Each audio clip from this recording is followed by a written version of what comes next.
What did you learn in the battlefields of the Middle East that you think is of relevance to our audience here today and to corporate leadership? Well, thanks for having me. And this is about innovation. There are stories about Afghanistan and Iraq, and there's politics, and everybody can debate that.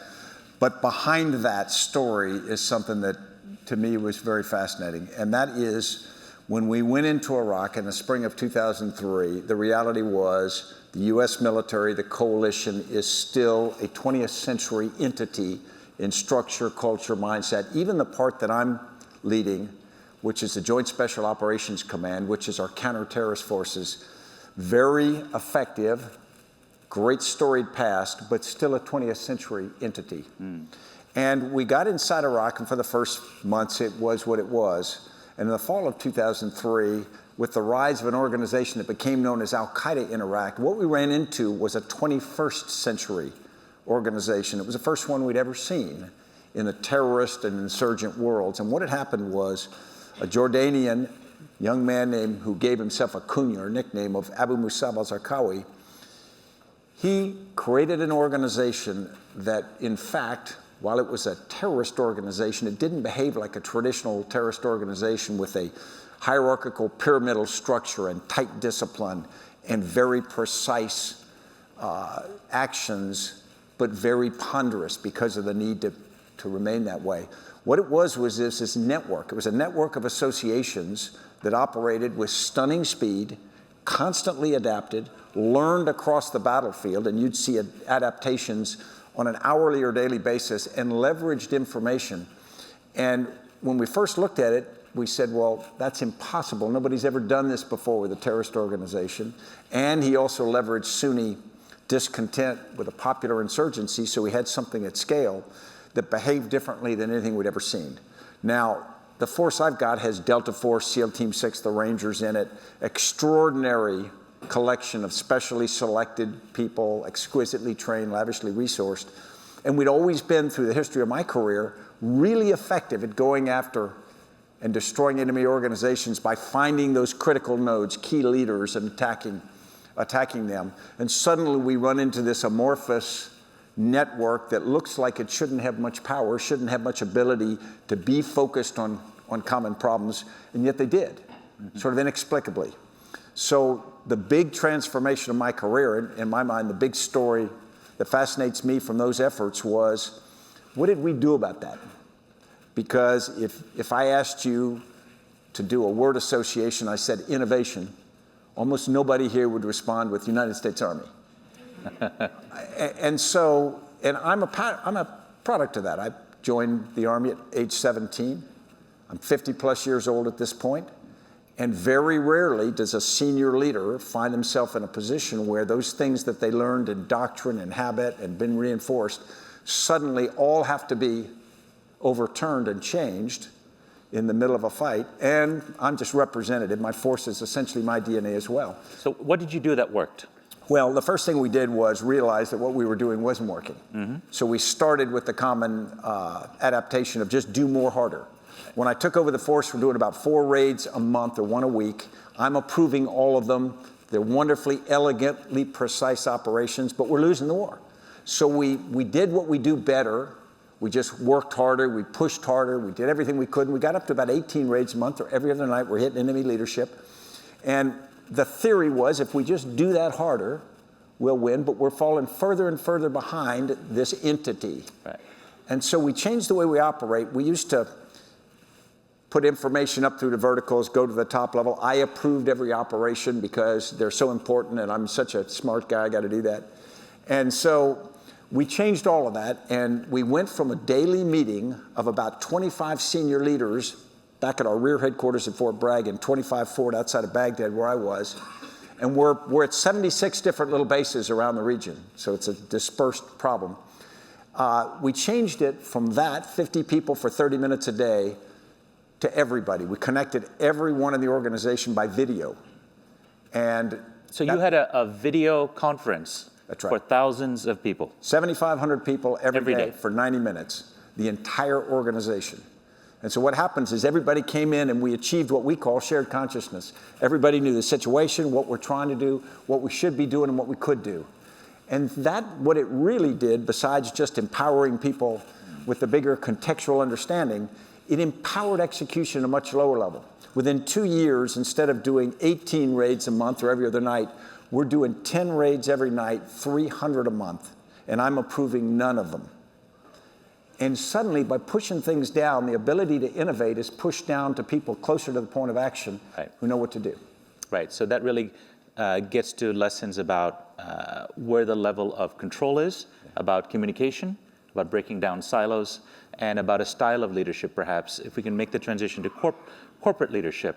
How do you persuade CEOs at leading companies that this is a relevant lesson? They grew up studying heroes like J.D. Rockefeller or Lee Raymond or Jack Welch. I mean, these were titans of American corporate history, and these were hard men. They took the decisions, and at least having known 2 out of those 3, I'm not old enough to know J.D., these were guys who did not brook dissent, and they controlled information, and they ran successful organizations that still flourish. So how do you persuade CEOs today that they need to embrace some of these nimbler, more resilient approaches? Well, it's hard, Vijay, because if you think about it, all of those leaders were famous for being very informed. They knew the details. They could take apart the organization, put it together.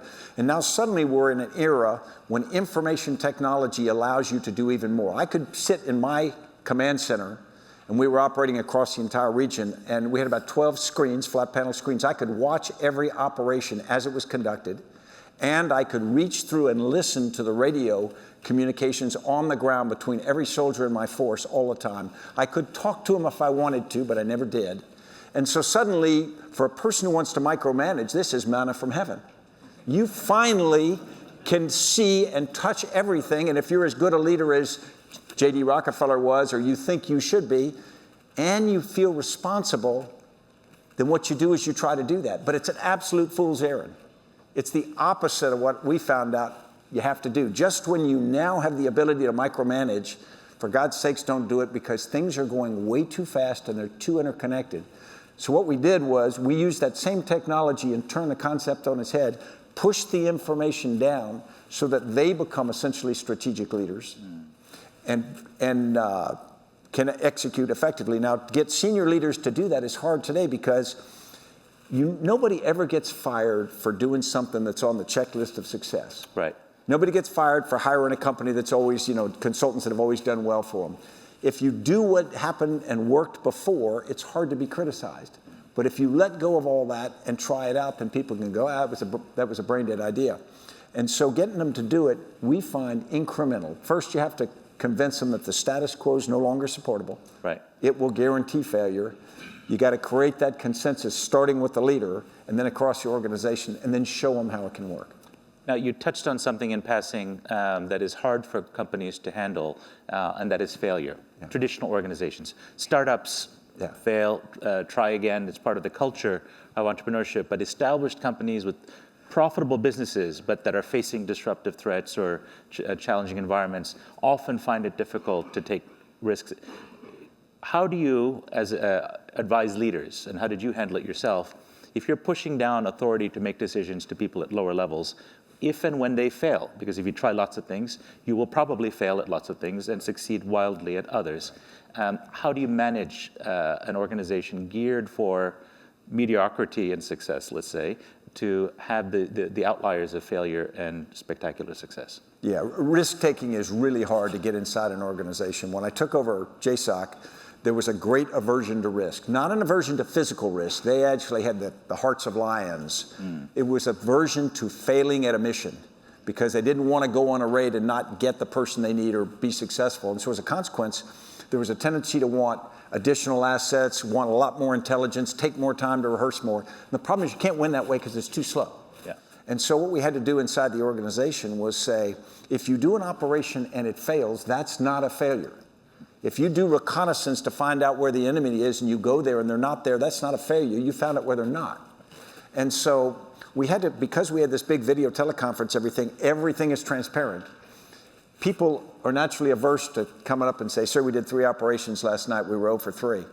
You have to create a time where we almost celebrate it. And that was something I, as a senior leader, had to lose. I had, hey, Vijay, great operations last night. What did we learn? What are we going to do tomorrow night? Now, you do need to call out those people who do things repeatedly that are stupid or just they're incompetent. But that's a pretty small group of people. And those of you who he's talking about, you know who you are. They're seating over on this side, Heading off to conferences instead of doing real work, we know you. But that's the leader. And the problem is in today's environment where stockholders and the media and all are looking at everything and they're kind of going, why are you failing? There's less patience. And so many leaders, if they're less secure, want to sort of cut people off as soon as they indicate that. The biggest fact that I learned is if someone had a problem with an operation, I couldn't publicly beat them up about it because the effect on them wasn't the thing. The effect on the rest of the organization, because everybody watches it. And they look and they go, wow, that person tried and they failed. Nobody's going to try anything. So to me, it was always about communicating the idea to the organization. Let's turn to the audience. Let's get some questions for the general. Who's got a thoughtful question that we can put to him? Make him earn his stripes today, as it were, or stars. In particular, let's get a microphone. As always, please identify yourself and make it a question rather than a long-winded speech. Thank you. Those are reserved for me. Thank you, General McChrystal, for being here. Can you talk us through, my name's Ken Stell and I'm with FPG. Can you talk us through how you would balance human intelligence versus the tech intelligence that your team would gather, and maybe the checklist that you would go through, how you'd do that? Yeah, it's a learned skill. The first is there's a tendency to want to go by the sort of objective numbers that you get. Numbers for this or even video. And I learned that had to be a much smaller component of what I thought was right than what people were telling me. Because at the end of the day, most intelligence you get comes from the night watchman who writes down whatever he wants. So by the time you get it up and it's on a spreadsheet, you think it's a fact. And it's not necessarily a fact. We also found that if it had a secret classification to it, you think it must be good. If it's top secret, you think it must be great. And the reality is that's got nothing to do with accuracy. And so what I'd say is the first is I learned to discount a lot of that. And you start to talk to people. It's what does this mean discussion that mattered. The military got very good at pumping in a lot of data, gathering a lot of factual, or what we took for fact, data. We took that for facts and then trying to operate on that. In reality, we were not very good as what does all this mean? What's the real truth on the ground? And because we became so focused on technical collection, we got very weak on somebody just on the street in the bazaar who can call you and say, that's not at all what's happening here. I know what you're seeing. And so we ended up going a lot further that way. When I come in Afghanistan, one of the questions I was always asking is, what is the cost of goods in the marketplace? Because that's the indirect way of telling you security on the roads and all these other things and the amount of bribes that are involved with moving things. But I would never have thought to ask that initially. My first question would have been, where is the enemy and how do I kill him? But the enemy aren't the problem. They're typically a symptom of the problem. And you got to get the base problem. We have a gentleman there. Let's get a microphone. And we have a lady here next. We can get the microphone to her next. But let's take one question at a time. Go ahead, sir. Sure. Brian Bertel at Cushman & Wakefield. I'm just curious, how did you deal with, I call it the change management? How did you overcome the inertia of, but we've always done it this way? This is a pretty radical shift, and you probably have a lot of seasoned vets who are wondering what you're about to do. Yeah, well, I'm such a great leader. I just said, let's change, and everybody said, right. Oh, awesome. Yeah, completely wrong. When I took over JSOC, I had been a ranger, and JSOC's a group of tribes, so no matter who you are, you're from one of the tribes, so when you're put in charge of the tribe of tribes, there's a certain percentage that doesn't know or trust you by definition. And so I had that challenge to make. And the second is, I got there, and the problem was what we were doing was tactically working, but strategically failing. And so people who want to look at tactical, hey, we're going and capturing, killing enemy leaders, what's the problem? My batting average is high. I said, the problem is we're losing every game. And so the argument I made to the organization first was we have to change. And I got quite a bit amount of resistance to it. And you've been in the room before when you say, we got to change, and certain people say, yeah, and then somebody goes, let's not rush to failure. And I hate that person. because they sound like they're very wise and sage and that I'm the immature leader trying to run off half-cocked. And I hate them. And my response used to be, hey, we don't need to rush anywhere to fail. We can stay right here. We're failing right now. It's like when you're taking artillery from enemy artillery on your position. Someone says we ought to move, and then someone else says, well, we need to know which direction. I say, it doesn't matter. Everywhere's better than this. So the first thing I had to make the argument is the status quo was not an option, and that was easier.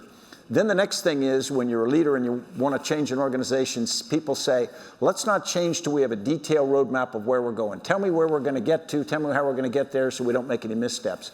And I had no clue where we had to go, and I had no clue how to get there. And if I'd done a detailed plan, they would have poked holes in it. It would have been fair because it wouldn't have been right. But what I said was, okay, we're going to go that direction, big, wide arrow, because we're going to bounce in different directions to get there, and you're going to figure it out. We, the organization, are going to figure it out together. And I think by doing that, I was able to get more ownership inside the force. Instead of them executing my brilliant plan, they were executing their plan to go forward. And then as we started to have success, we had to point that out to the organization. And when Vijay mentioned this 90-minute video teleconference every day, part of that was showing people what was working. So it became a reinforcing tool for me. But it was a significant challenge. Thank you. Microphone's there. Please go ahead. Identify yourself. Hi, my name is Jetta Bates-Vassalatos, and I'm with Twist Global. Actually, he kind of took my question, so I'm just going to piggyback on that to say, what role did the people that kind of executed, the ones that weren't in senior leadership, have in kind of inspiring that change and, of course, giving you the intel you needed to kind of push through and really be that leader that was a change agent? That's a great question. They were the secret of it.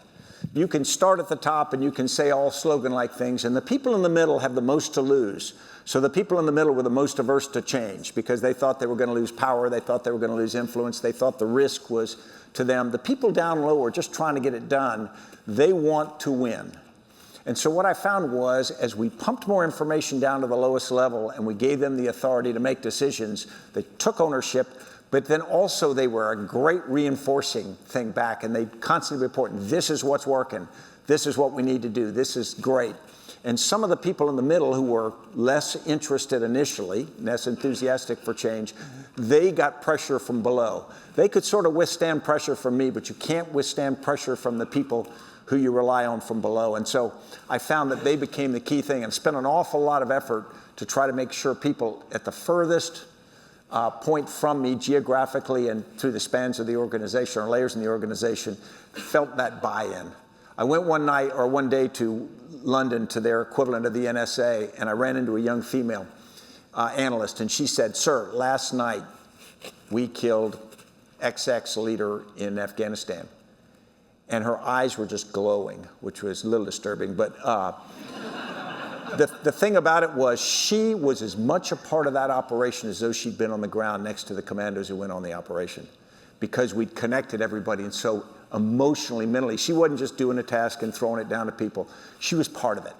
And to me, that was the critical thing. People at different parts and different layers felt like they were key. One last question right here in the front. We have less than a minute, so please make it very short, and the response also, please. Name is Saeed Kangaroo. I'm from Calgary, Canada, energy consultant. I couldn't resist to ask the question, what is Iran's role, innovatively, in Iraq and in general Middle East, in your opinion? Yeah, innovatively. Well, they innovated using explosively formed projectiles in terms of changing the kinds of improvised explosive devices. This is a jet or a shape charge that comes at you from the side, so the armor on a vehicle, there's no vehicle that can stop it. So they changed our tactics, they changed our armor, they changed all of those things. But more importantly, they're changing the region. I'm not sure it's innovation as much as it is maneuvering, but what they are doing is using proxies, Lebanese, Hezbollah, Hamas, and others, and they are doing that very, very effectively to undermine things that they don't like and support things that they do, Bashar al-Assad. I think they've got a legitimate position in the region. I mean, there's no arguing that. They should have a legitimate role in the region. But right now, that entire region hasn't sorted out what everybody's role is, and it's going to be a lot more friction before it gets better, I think. Thank you, sir.